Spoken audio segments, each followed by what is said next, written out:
सुना है आप लोगों को नींद नहीं आती। चलिए एक कहानी सुनाता हूँ हमारे बापू की। हाँ, वही मोहनचंद करमचंद गांधी।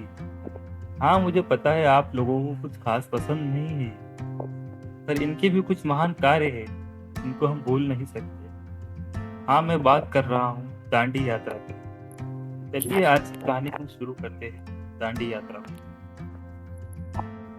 नमस्ते मेरे प्यारे साथी। आज मैं आपको एक कहानी सुनाने जा रहा हूँ, एक यात्रा की, जो सिर्फ एक छोटी सी नमक की यात्रा नहीं थी, बल्कि एक बड़े आंदोलन की शुरुआत थी। हाँ, मैं महात्मा गांधी बोल रहा हूँ। साल था 1930। भारत पर अंग्रेजी हुकूमत का कब्जा था।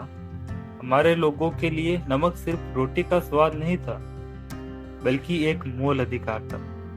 पर अंग्रेजी सरकार ने नमक पर अपना कानून बना दिया। हर एक आम आदमी को नमक खरीदने के लिए आखिर पैसा देना पड़ता था, और अधिक पैसा देना पड़ता था। मैंने सोचा, क्या हम हिंसा के बिना भी इस अन्याय का सामना कर सकते हैं क्या? सत्याग्रह से हम अपनी आवाज को बुलंद कर सकते हैं क्या? इस विचार के साथ मैंने दांडी यात्रा का प्लान बनाया। हाँ, मैं महात्मा गांधी बोल रहा हूँ। मेरा मन शांत था, लेकिन दिल में एक गहरी आस्था भी।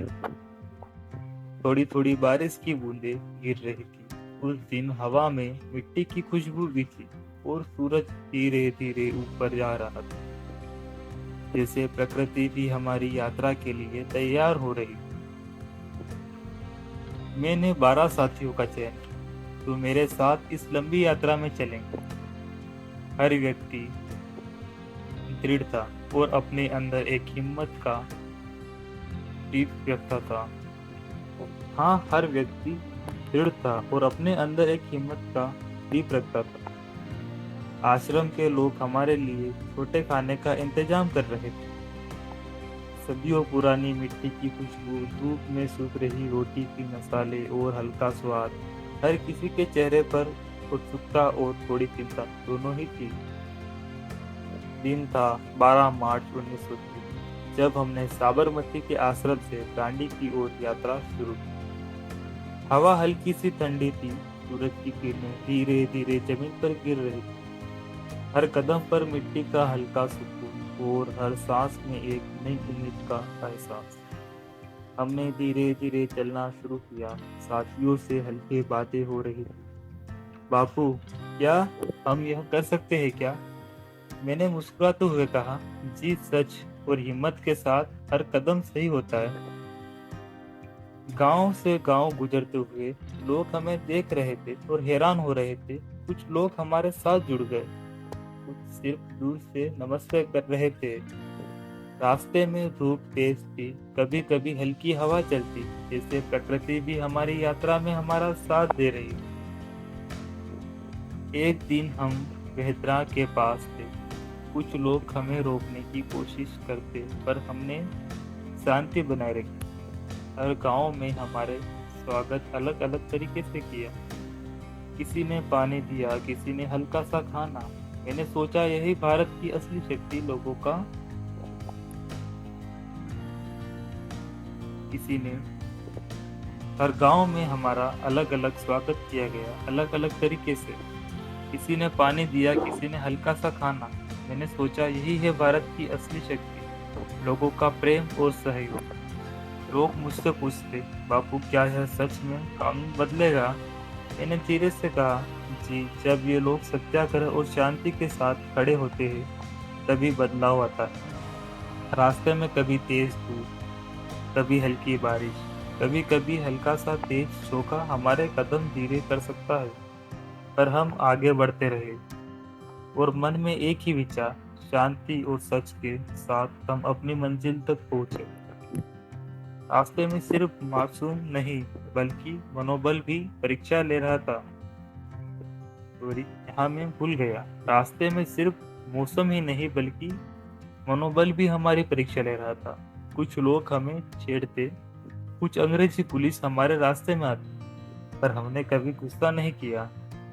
मुझे याद है, एक दिन नवसारी के पास तेज धूप में चलना मुश्किल हो रहा था और कुछ साथियों का पैर भी दर्द हो रहा था।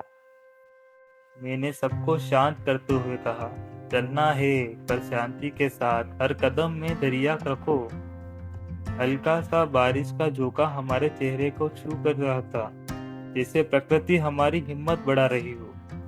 हर व्यक्ति के चेहरे पर थकान थी, पर आंखों में एक नई चमक भी थी। यही था सत्याग्रह का असली मूल, हिम्मत और विश्वास। आखिरकार 6 अप्रैल 1930 हम दांडी पहुंचे। समंदर का पानी शांत था, लहरों की हल्की सी आवाज और हवा में नमक की खुशबू। मैंने हल्की सी लकीर खींचकर पहला नमक बनाया। हर एक साथी के चेहरे पर खुशी थी। लोग समझ रहे थे कि यह सिर्फ नमक नहीं बल्कि एक प्रेरणा है। समुंदर के किनारे खड़े होकर मैंने सोचा, यह यात्रा सिर्फ मेरे लिए नहीं, पूरे भारत के लिए मिसाल है। रास्ते में नई मुसीबत, हर बारिश, थकान, यह सब इसका हिस्सा थी और हमने सब कुछ शांति के साथ पार किया। आज जब मैंने पीछे मुड़ के देखा तो हर कदम, हर गांव, हर मुसीबत याद आती है। दांडी यात्रा ने सिर्फ कानून को बदला नहीं, बल्कि लोगों के दिल में एक नई आस्था जगाई। मेरे प्यार हमें याद दिलाती है कि शांति और सत्याग्रह के साथ बड़े बदलाव मुमकिन है। और अब आप अपनी आंखें बंद कीजिए, समुंदर की लहरों की और हल्की हवा के साथ, और इस यात्रा की शांति को अपने मन में महसूस कीजिए। उम्मीद है आपको ये कहानी पसंद आई होगी, और अगर पसंद आई हो तो लाइक कर दीजिए।